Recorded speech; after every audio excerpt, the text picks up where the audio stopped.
Bismillahirrahmanirrahim. Assalamualaikum warahmatullahi wabarakatuh. Pada kesempatan kali ini kita akan memasuki materi bab 1, yaitu mengenal ragam aplikasi komunikasi data. Dan kesempatan kali ini kita akan membahas pokok pembahasan yang terdapat di bab 1, yaitu mengenal komunikasi data yang terdiri dari pengertian komunikasi data dan keuntungan dari komunikasi data. Langsung saja kita masuk pada materinya.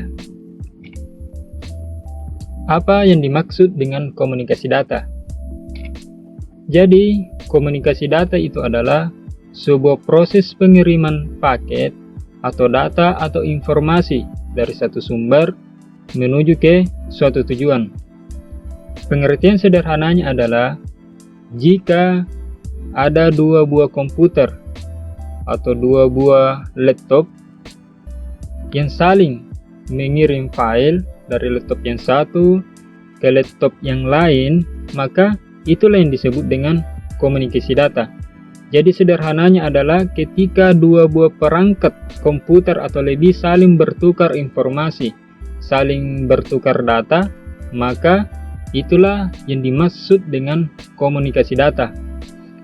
Jadi proses pengiriman data itu mulai dari sumber atau source menuju ke destination atau tujuan.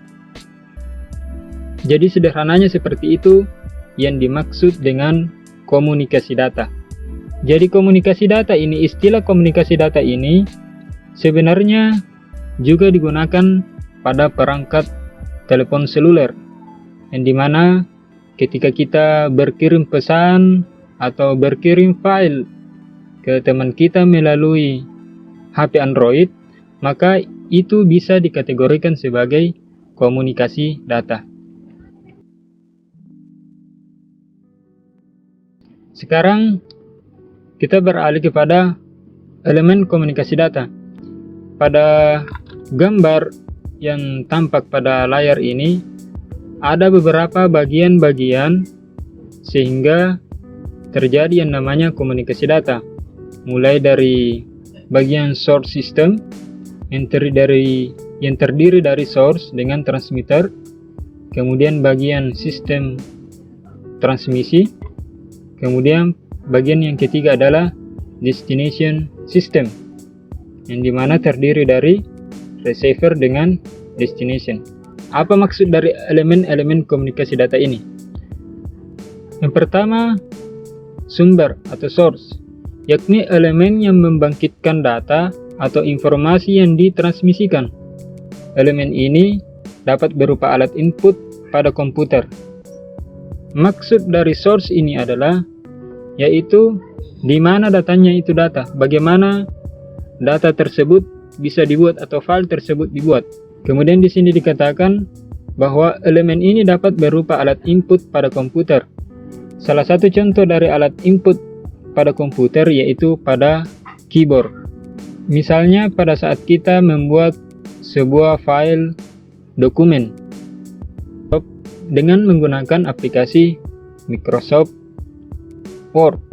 Jadi dengan menggunakan aplikasi Microsoft Word, kita membuat sebuah file atau dokumen, misalnya naskah, kemudian kita ketik, kemudian dokumen tersebut kita simpan. Itulah yang dimaksud dengan source atau sumber data. Kemudian selanjutnya pengirim atau transmitter. Jadi pengirim ini adalah suatu elemen untuk memproses data atau informasi yang berasal dari sumber agar dapat disalurkan oleh sistem atau media transmisi. Jadi sederhananya ini, transmitter ini adalah sebuah media atau elemen yang mengirim data tadi yang sudah dibuat di aplikasi Microsoft Word, atau inilah yang bertugas untuk mengirimkan paket data yang sudah dibuat atau mengirim file yang sudah tadi dibuat. Kemudian selanjutnya sistem transmisi, yang dimana Sistem transmisi ini berupa jalur tunggal atau jalur kompleks yang menghubungkan sistem sumber dengan sistem tujuan. Transmisi atau transmitter ini adalah sebuah media dari source system ke destination, atau media penghubung yang menghubungkan antara komputer yang satu ke komputer yang lain. Di dalam jaringan komputer yang umum dan sering digunakan, itu ada dua media penghubung. Di sini kita lihat secara fisik dapat berupa media wireline atau media wireless. Ini yang umum kita gunakan sebagai media penghubung antara komputer satu dengan komputer yang lain. Nah, itulah yang dimaksud dengan transmisi atau sistem transmisi. Kemudian selanjutnya ada yang disebut dengan receiver atau penerima. Kan tadi kita sudah membahas tentang transmitter. Transmitter ini adalah pengirim yang mengirim. Kemudian selanjutnya ada yang disebut dengan receiver. Receiver ini adalah penerima. Jadi yakni elemen atau alat untuk menerima sinyal dari sistem transmisi dan memproses menjadi informasi yang ditangkap dan diproses oleh tujuan. Jadi setelah file dikirim oleh transmitter, kemudian dikirim melalui media atau penghubung atau sistem transmisi, maka diterimalah oleh si receiver atau penerima yang menerima file yang dikirim oleh transmitter. Itulah tugas dari receiver. Kemudian selanjutnya yang terakhir, setelah diterima maka sampailah data tersebut ke destination. Setelah file tadi atau data tadi diterima oleh receiver, maka destination ini atau tujuan ini sudah dapat mengetahui atau sudah mendapatkan file yang dikirim tadi.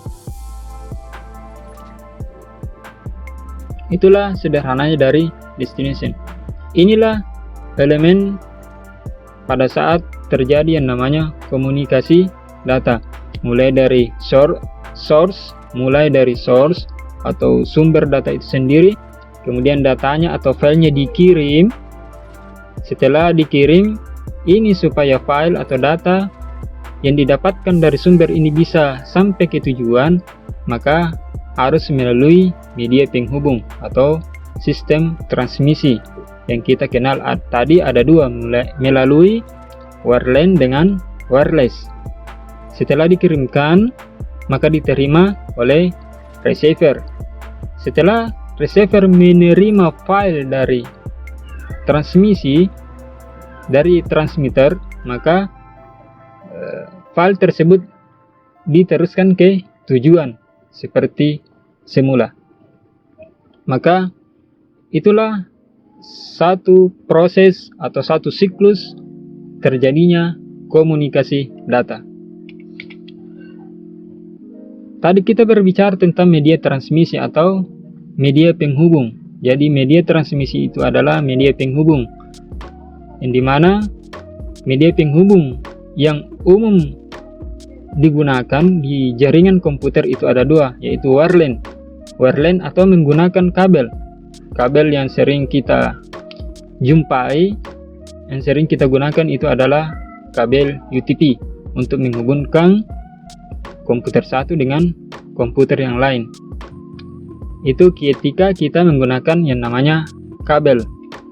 Kemudian selanjutnya media transmisi yang selanjutnya yaitu media transmisi nirkabel, yang dimana tentunya kita menghubungkan komputer satu dengan komputer yang lain, itu kita tidak menggunakan yang namanya kabel, akan tetapi kita menggunakan access point. Ini yang disebut dengan access point.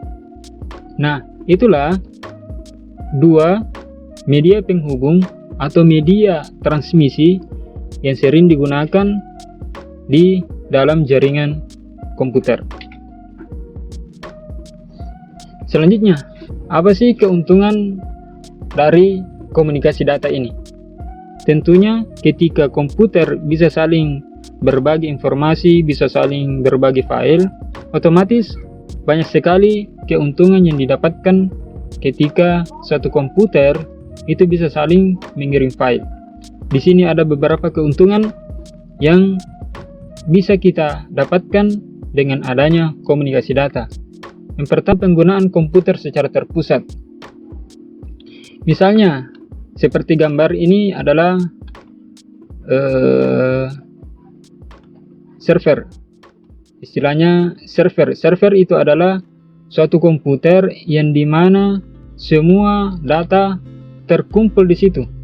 Sehingga ini yang klien, PC ini PC atau disebut dengan klien, itu bisa mengambil data di server ini. Jadi ini juga bisa mengambil data di sini. Itulah yang dimaksud dengan penggunaan komputer secara terpusat. Semua data dikumpulkan di server, sehingga komputer yang ini ketika menginginkan file maka bisa langsung minta ke server. Itu yang dimaksud dengan penggunaan komputer secara terpusat. Kemudian selanjutnya, mempermudah pengolahan dan pengaturan data. Karena data itu kita simpan pada server atau pengaksesan data itu bisa dilakukan secara terpusat, maka secara otomatis lebih mudah dalam mengolah maupun pengaturan data tersebut. Dikarenakan datanya itu berpusat di server atau satu komputer, maka secara otomatis data file tersebut lebih mudah diolah dan diatur. Tentunya kita akan mendapatkan kesulitan ketika data yang ingin kita olah atau file yang ingin kita olah itu dia tidak berpusat pada satu komputer. Ketika data A ada di komputer 1, data B berada di komputer 2, maka itu akan membuat kita lebih sulit dalam pengolahan dan pengaturan data. Kemudian selanjutnya, mengefisienkan waktu. Ketika data itu terpusat pada satu komputer, maka ketika kita ingin mencari suatu data atau ketika kita ingin mencari satu file, maka kita langsung saja ke komputer yang bersangkutan atau kita sebut di sini server yang bersangkutan. Kita tidak perlu lagi mencari data dari komputer satu ke komputer yang lainnya. Inilah yang menyebabkan pencarian data itu akan lambat.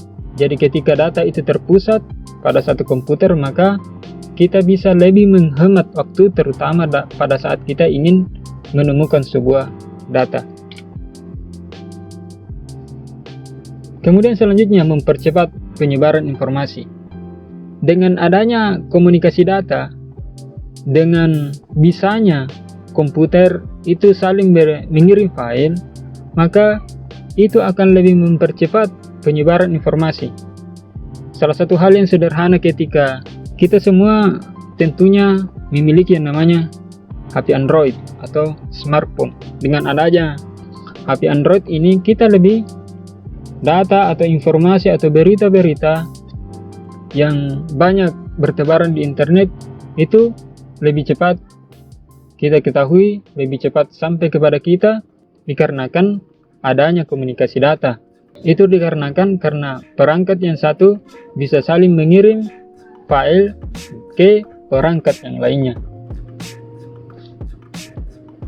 Demikianlah apa yang bisa saya sampaikan tentang materi komunikasi data, dan kita akan lanjutkan pembahasan pada kesempatan berikutnya. Lebih dan kurangnya mohon dimaafkan. Sekian, assalamualaikum warahmatullahi wabarakatuh.